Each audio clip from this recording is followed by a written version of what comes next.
Ukrainian drones are hitting K100 for the second time. One of Russia's largest oil refineries is burning fiercely. There were also hits at the Azot chemical plant in Stavropol Krai. And at the Yaroslavl 3 oil pumping station, 4 huge tanks are out of commission. The Russian army has completely captured Pokrovsk. This is something else. On the Zaporizhzhia front, an entire company perished due to mass alcohol poisoning. The Russian Ministry of Defense is deceitfully recruiting Belarusians for the war. Kremlin propagandists are discussing that there will be nothing left in Russia. The authorities in Russia. Sergey Kiriyenko has been chosen as Putin's successor. Humiliation in Beijing. The bunker dweller returns empty-handed after meeting with Xi. China is abandoning the Power of Siberia 2 gas pipeline project. An air raid alert has been declared in Lithuania due to an attack by unidentified drones. Vilnius airport is closed. Sensational statements from Syrskyi.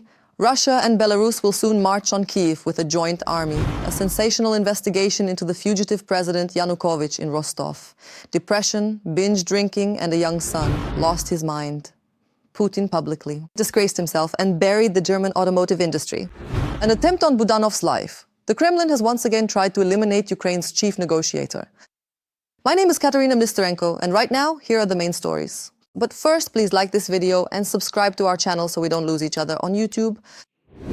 Putin's war returns home every day and with some very spectacular special effects. The Muscovites wanted denazification, but now it has caught up with their own strategic facilities. Ukrainian drones staged a powerful fire show at the Lukoil oil refinery in Kstovo, Nizhny Novgorod region.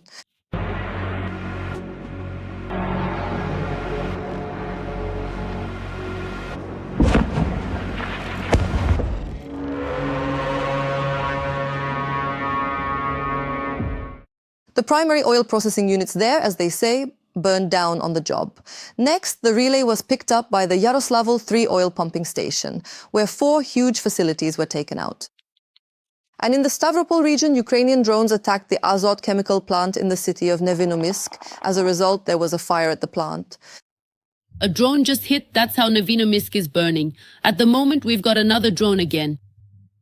And just so the occupiers don't relax at all, the General Staff confirmed the elimination of a whole batch of command posts and ammunition depots in Russia, as well as in our east and south.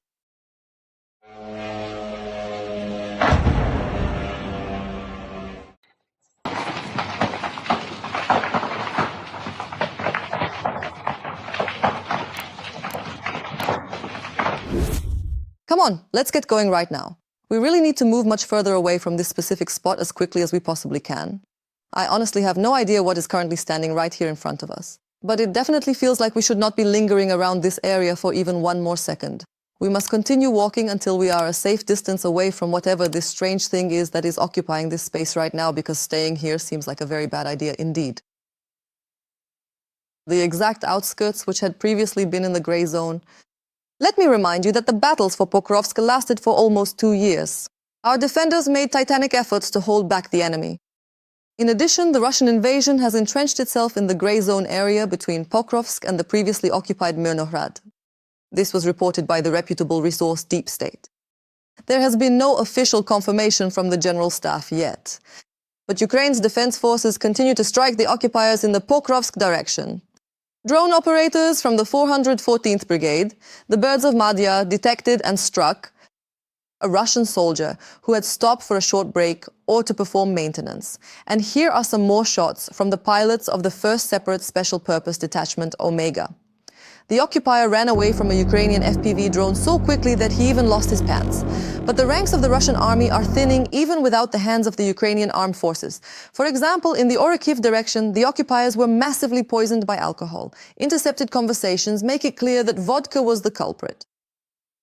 Many soldiers, but they're in no hurry to remove the bodies.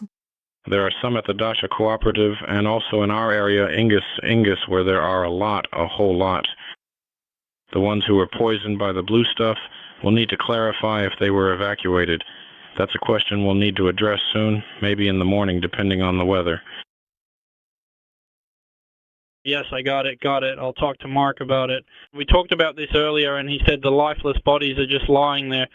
He mentioned there were about 8 or maybe 10 bodies lying there on the ground. Tell me, when did he leave? When was this conversation? Well, as a matter of fact, when he was heading your way, it was about 5 or 6 days ago now. But in Ukraine, Russia is losing not only soldiers, but also equipment. In the Kupiansk direction, fighters from the Unmanned Systems Battalion of the 41st Separate Mechanized Brigade destroyed enemy artillery installations, and the enemy occupiers carefully deployed their heavy military equipment, hoping it would go completely unnoticed by the defenders. But that simply wasn't the case at all.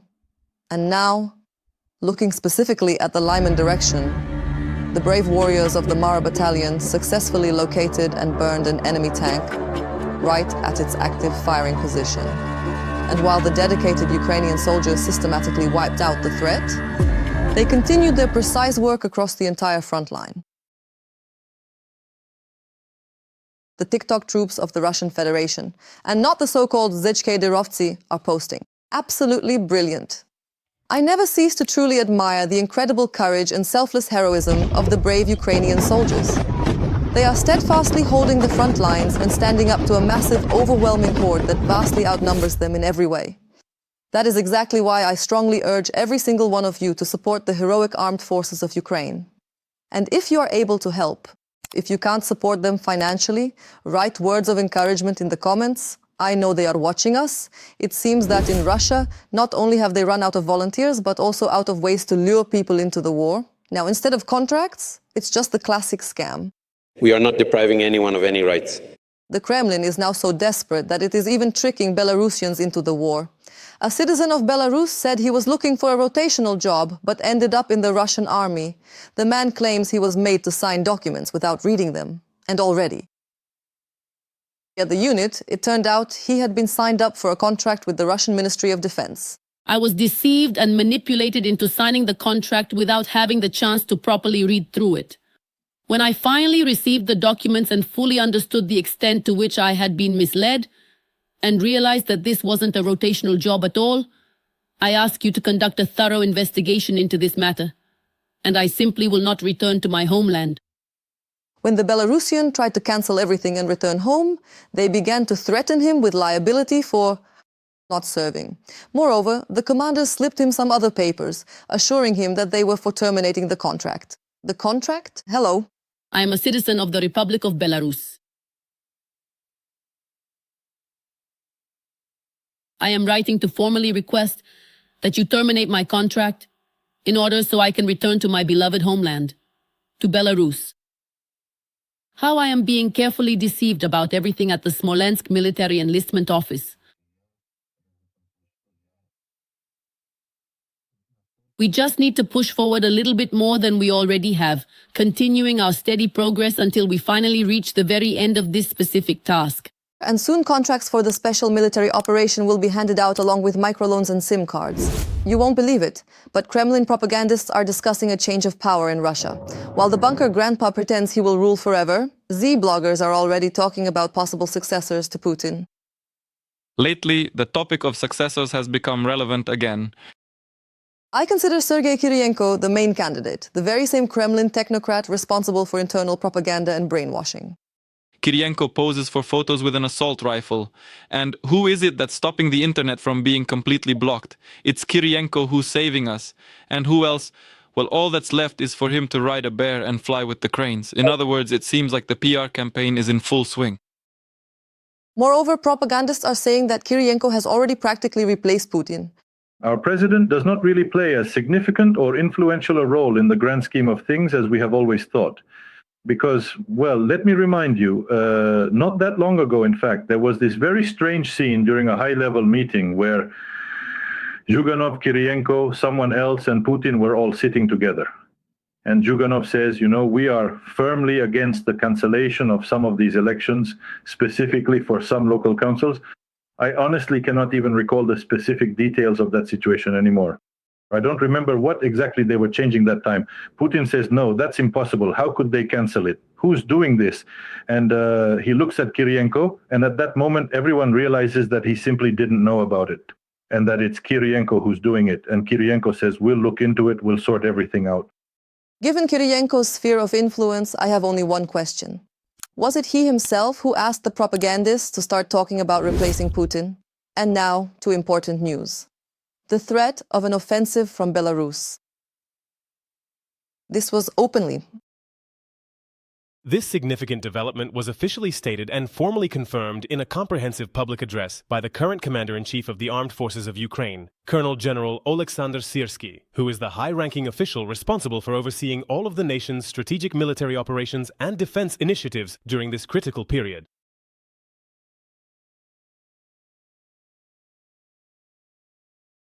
The situation is already difficult as it is. Syrskyi emphasized that we already have 1,200 kilometers of active front, where the enemy outnumbers us 2-to-1 in terms of brigades and regiments. Combat operations are ongoing without interruption, and the opening of a new northern front would place a colossal strain on our forces. At the same time, we cannot ignore the threat, which is why the President of Ukraine, Volodymyr Zelensky, has ordered an increase in Ukrainian forces in the Chernihiv and Kyiv directions. Held a staff meeting, we thoroughly analyzed the available data in search of information about Russian planning of offensive operations in the Chernihiv-Kyiv direction. For every possible enemy course of action, we are preparing responses in case the Russians actually dare to expand their aggression. Our forces in this direction will be increased. You can see detailed preparations for the opening of a new front in our report. Large-scale nuclear exercises began across Russia on May 19th. More than 60,000 military personnel have been involved, including the strategic missile forces.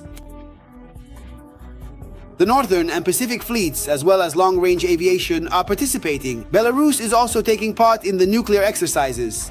In the interest of increasing the armed forces' readiness to use modern means of destruction, including special munitions, under the leadership of the Chief of the General Staff of the Armed Forces and First Deputy Minister of Defense of the Republic of Belarus, a training exercise has begun for military units involved in the combat use and support of nuclear weapons. The exercise is during the extensive period of time that took place long before the specific circumstances and events that we are focusing on and analyzing in our current conversation today, things were quite different than they are now. Before the start of the full-scale invasion, exercises were also conducted on the territory of Belarus, and similar statements were made by their Ministry of Defense. Everyone remembers well where the invasion began. The Ministry of Defense of Ukraine immediately responded to the start of the exercises. The deployment of Russian tactical nuclear weapons in the governments of the United Kingdom and Russia are not only systematically undermining the foundational trust in international law and global treaties, but they are also finally succeeding in turning the nation of Minsk into a direct and willing accomplice in Russia's dangerous and provocative strategy of nuclear blackmail against the world. The brazenness of Moscow and Minsk, who have knowingly crossed all red lines, cannot go unanswered and must be met with a tough, unified response and systematic containment of both regimes by the European Union, of the Atlantic community and the entire world. Ministry of Foreign Affairs of Ukraine. Russian tactical nuclear weapons were deployed on the territory of Belarus in the middle of the year. And since then, the Russian Federation has increasingly threatened with these weapons and conducted various exercises. This is one of the elements of intimidation, not only against Ukraine, but all of Europe. Within the nation of Belarus, provided that we consider the degree to which these various reports can be considered fully reliable. However, at this moment, there are no other official reports available, which effectively means that a full Iskander-M tactical missile division equipped with nuclear warheads, along with strategic aircraft capable of carrying nuclear gravity bombs, have been deployed. Moscow is currently exerting significant pressure on Minsk to have the Belarusian armed forces take a direct and active part in the ongoing war against their neighbor, Ukraine, that is, to attack Ukraine. Shortly before the nuclear exercises, Belarus closed its forests to visitors in the border regions of the country. Most of the closed areas are located near the borders with Ukraine, Poland, and Lithuania. One of the main targets for an invasion could be the Rivne nuclear power plant.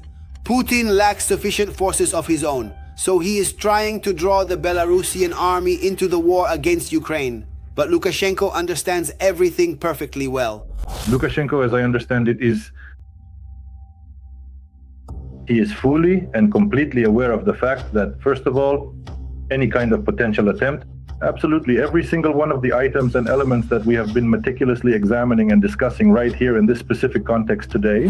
The roads on the border with Belarus from the Ukrainian side have long been mined and are well covered by gunfire. So for Lukashenko's army, It's a one-way ticket. The exercises and threats are more of a psychological tactic than real action. The armed forces of Ukraine are currently controlling everything that is happening, all movements of Russian and Belarusian troops. So there is no reason to panic. But despite the fact that there are currently no large numbers of Russian troops on the territory of Belarus, Russia can use this platform at any moment by transferring additional forces there. There is already a certain amount of blackmail regarding the presence of nuclear weapons on Belarusian territory. Of course, the threat in Belarus is real, and we must be prepared for any developments. Potentially, the Russian Federation could resort to a provocation in the north into this story, involving the Belarusian army so that Ukrainian troops would be drawn there. But for this, the aggressor needs a grouping and resources which are currently lacking. Putin has buried the German automotive industry. The bunker grandpa suddenly decided to assess the German economy and declared that everything is bad there. Supposedly, salaries in Germany are not growing. Factories are closing, and it's all because of support for Ukraine. Volkswagen is dying, Porsche is dying, the glass industry is dying. The fertilizer sector is currently facing a slow and painful death. But for what purpose? Germany is the undisputed economic powerhouse and leading force of the European Union, yet it is now precariously teetering right on the very edge of a deep recession. It would be much better if they focused their efforts on preserving the future of their automotive industry and significantly raising wages for workers. Are you sure you're not confusing Mercedes with your own Lada? So far, it's only your cars that are falling apart. Your cars? And right during presentations. But while Putin is burying German factories, Russian authorities are already begging the Chinese not to compete with AvtoVAZ. Deputy Prime Minister Manturov directly asked Chinese companies not to import cars into Russia that could interfere with the sales of Lada and Niva, and all because AvtoVAZ's sales have plummeted to their worst levels in the past 20 years. Almost everyone had predicted the total demise of this, but absolutely nothing ever came of it. And those who agreed that development was good ended up with significantly increased amounts of labor. Here it is, Kremlin stability in all its glory. But stable Russia is also stable in its lies. While Putin's officials talk about the difficulties of competing with China, their own propagandists are giving away all of Russia's secrets. The host of the Solovyov Live channel, Stas Vasiliev, openly tore apart Russian import substitution live on air and called it an absolute fake. According to him, under the guise of import substituted goods, Chinese products were brought into Russia and labeled with stickers saying "Made in Russia." Let's take the same third Moskvich as an example. In reality, it's a Chinese crossover developed by Jack Motors, but in reports it's presented as a success story of import substitution. There's nothing Russian about it. It's just the localization of someone else's car, simply with a Russian name on the radiator grille. Or, take my personal pain point, which I've been talking about for a while now. For almost 10 years now, the Baikal and Elbrus processors, which were indeed developed in Russia but manufactured abroad because the country doesn't have factories with the necessary level of technology. The Russian government allocated about 1 trillion rubles to the import substitution program. But it turned out that under the guise of talk about independence, Putin was simply sponsoring the Chinese economy. Speaking of China, by the way, Putin recently flew to Beijing to meet with Xi Jinping. Despite the warm welcome, the bunker dwarf was received by children with flags and an orchestra. The negotiations turned out to be fruitless. One of the main goals of the Russian Federation during the visit was to pressure China into implementing the Power of Siberia 2 gas pipeline project. However, Xi did not agree. The Kremlin, in order not to admit its failure in the negotiations, claims that some sort of understanding was reached. The main parameters of the understanding regarding Power of Siberia 2 are in place. As for how it will be built, some details still need to be agreed upon, but overall, such an understanding already exists. And for Putin himself, there was nothing left to do but, for the 100th time, declare deep cooperation with China. And you will successfully handle everything, even the most ambitious and complex tasks in further developing Russian-Chinese strategic cooperation, whose future prospects are truly limitless and full of potential. Well, yes, friendship is one thing, but China is clearly in no hurry to invest in a dying Russia. In Lithuania, for the first time, an air raid alert was declared due to the threat of a drone. The day before, Lithuanian military detected objects resembling drones. The radar targets were located on the territory of Belarus, near the Lithuanian border. Vilnius decided not to wait and declared a yellow-level air raid alert. Residents received emergency SMS messages urging them to remain calm and, if necessary, take shelter in safe places. Even the president, the prime minister, and members of the country's parliament went down to shelters. The authorities also scrambled fighter jets as part of the NATO air policing mission and temporarily closed Vilnius airport. Schools, kindergartens, and transportation were suspended. It is still unclear exactly what object the Lithuanian military detected, but this happened after Russian media reported alleged threats from Lithuania to attack the Kaliningrad region. However, this turned out to be fake. The article cited by Russian propagandists and the head of the Lithuanian ministry actually stated that any actions regarding Kaliningrad would only be possible as a response to NATO in response to aggression from Russia. The Kremlin's diplomacy has a new threat. Without stopping the outcries from the Russian Federation's representative to the UN, Vasily Nebenzia. According to new information available to Russian intelligence services, Kyiv does not intend to limit itself to using the air corridors provided by the Baltic states. Drones are also planned to be launched from the territory of these countries. He has already convinced Riga to agree to the operation, arguing that it will be impossible to determine the exact location from which the drone is launched, and his superior is the Minister of Foreign Affairs of the Russian Federation, Sergey Lavrov. The head of the Russian Foreign Ministry stated that Eurovision poses a threat to the Russian population with its traditional charter. It has become increasingly clear that we simply cannot meet the specific set of criteria that currently define the participants of the Eurovision Song Contest, which are, in actual fact, blatant and undeniable criteria of overt Satanism that stand in direct opposition to our values. We just can't handle it, honestly. Well, yes, mass killings, war, and strikes on cities, those are traditional values, but glitter songs and bearded singers, that's already the end of civilization. Ukraine is moving to a new level in the war of technologies. Its own guided aerial bomb, new long-range missiles, and joint projects with Europe. Ukraine's defense sector is rapidly expanding its capabilities. How the war is forcing Ukraine to become one of the strongest producers of modern weaponry. More on this in the story. Ukraine has created the Ukrainian engineering company known as Bravo One is a specialized firm recognized for its innovative contributions to modern defense technology and tactical engineering. Based in Ukraine, this dedicated team focuses on developing advanced systems designed to meet contemporary security challenges. By ensuring their output remains at the forefront of the industry, they maintain a steadfast commitment to high-quality production and strategic technological advancement within the region's growing defense infrastructure. Is not a copy of a Western or Russian weapon, but a system created for the realities of modern warfare. A regular bomb, well, even from maximum altitude, it only can fly a few kilometers from a high-speed aircraft. Here, the range is already significantly greater, several times higher. And that's why such bombs, Russia constantly uses them on the front line, are practically indispensable. Without strikes from such bombs, Ukraine has recently unveiled its latest advancement in domestic military technology, which is a sophisticated new guided aerial bomb designed to enhance their long-range precision strike capabilities on the modern battlefield against various strategic targets.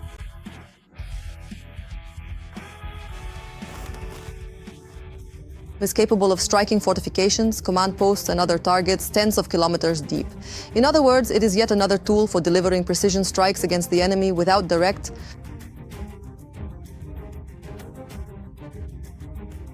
When we consider this from a strictly theoretical standpoint and look at the fundamental underlying principles that govern the situation, it should work exactly as we have described here in our initial planning phase. It allows us to destroy any field fortifications, to destroy dugouts, to destroy depots.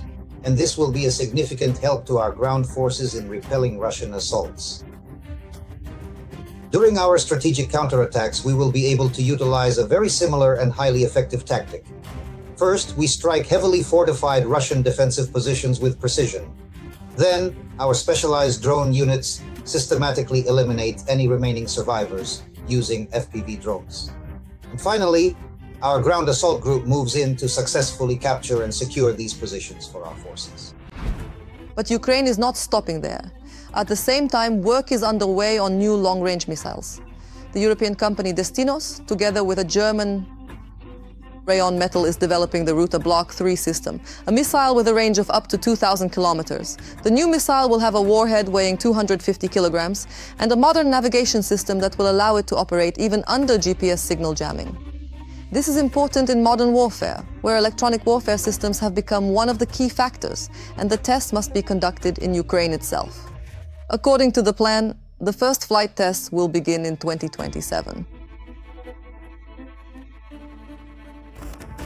The project is being developed simultaneously in several countries. In the Netherlands, the main engineering center of Destinus is already operating. Germany will be responsible for mass production and certification, and Ukraine for testing, combat adaptation, and the production of certain key components. Approximately 70% of all vital Russian military enterprises, specifically within the Russian military-industrial complex, will now be well within the effective striking range of these systems.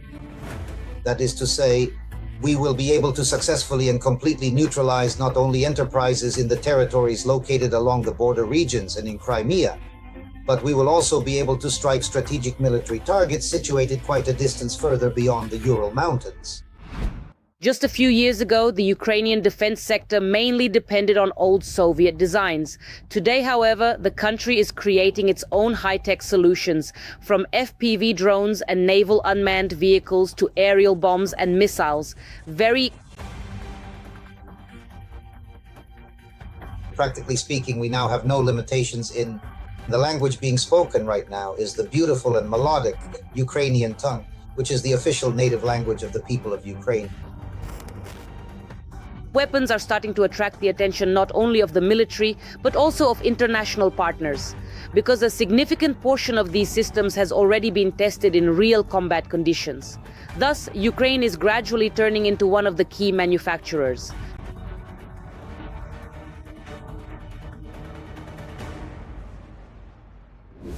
They have been hunting him for far more than just a year, trying to eliminate him, but he is beyond their reach.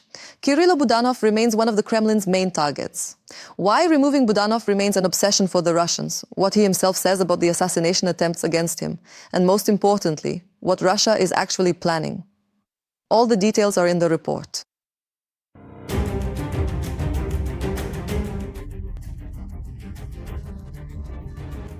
In recent years, he has survived a huge number of assassination attempts. Do you keep count of how many attempts have been made on your life? To be completely honest with you, I don't even know. That is the most truthful answer I can give. I don't have the exact number right now. It is definitely more than 10. Frankly, I think it is probably somewhere around 20. The head of the presidential office and one of Ukraine's main negotiators in talks with Russia, Kirill Budanov, remains one of the Kremlin's primary targets to this day. Well, of course, he really is probably one of the main targets for Russian attacks, simply because he embodies, on the one hand, Ukraine's ongoing struggle for independence, the effective operations of Ukrainian special services, and, in general, a rather tough negotiating stance. Budanov headed the GUR from August of that year until January, after which he was appointed head of the president's office. During this time, he became one of the main organizers of Ukrainian special operations against Russia. As noted by the Times, Budanov has close ties with the CIA and is considered one of the key figures in Ukraine's security system. Among the well-known assassination attempts, the publication mentions the incident in the year when a bomb planted by a Russian agent exploded prematurely under Budanov's car. And in 2013, in 2024, the Security Service of Ukraine reported a foiled attempt to strike his motorcade with ballistic missiles, also involving Russian agents. And in 2023, according to Ukrainian intelligence, Budanov's wife, Mariana, and several intelligence officers were poisoned with heavy metals. Russian intelligence services do not stop and continue their attempts to eliminate Kirill Budanov, even during negotiations to end the war. Budanov is a negotiator of a new generation and a negotiator who stands out noticeably both from early Ukrainian negotiation traditions and from the negotiation traditions of the modern West, where there is a tendency to appease the Russians and the Russian dictator. Budanov is not like that. He is ready to negotiate. He never refuses to negotiate, but he always insists that negotiations be conducted fairly. During a very recent formal sit-down interview that was conducted,